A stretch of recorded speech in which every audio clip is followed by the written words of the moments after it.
ஏழரை சனி நீங்கும் போது என்ன செய்ய வேண்டும்?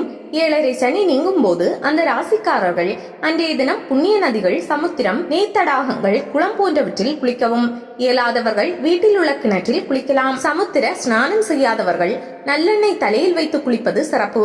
குளித்து முடித்தவுடன் ஈர துணியுடன் இருக்கக்கூடாது. புத்தாடை அல்லது உலர்த்திய ஆடைகளை அணிய வேண்டும். குலதெய்வ வழிபாடு செய்த பின்பு சிவ தரிசனம் செய்ய வேண்டும்.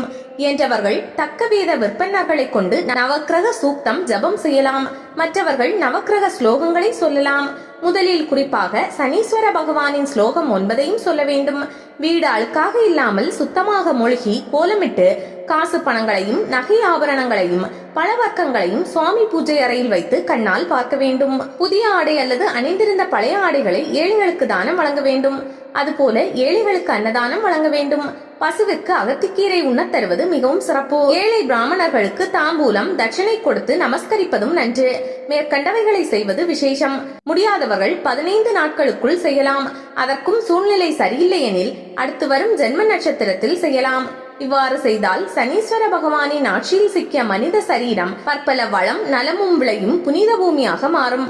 கஷ்டங்கள் குறையும், கவலைகள் தீரும், களிப்பு மிகும்.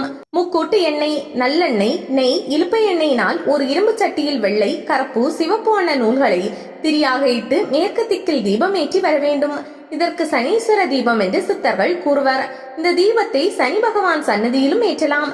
இதனை கண்கூடாக ஒவ்வொரு நவக்கிரக சன்னதியிலும் காணலாம்.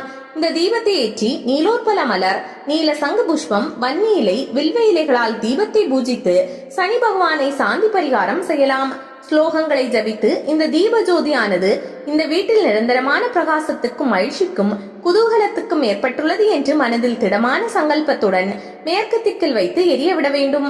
இந்த தீப பரிகாரம் தாங்க முடியாத சனி பகவானின் இன்னல்களில் இருந்து விடுவித்து சாந்தியையும் மகிழ்ச்சியையும் அளித்து சர்வ மங்களமும் அருளும்.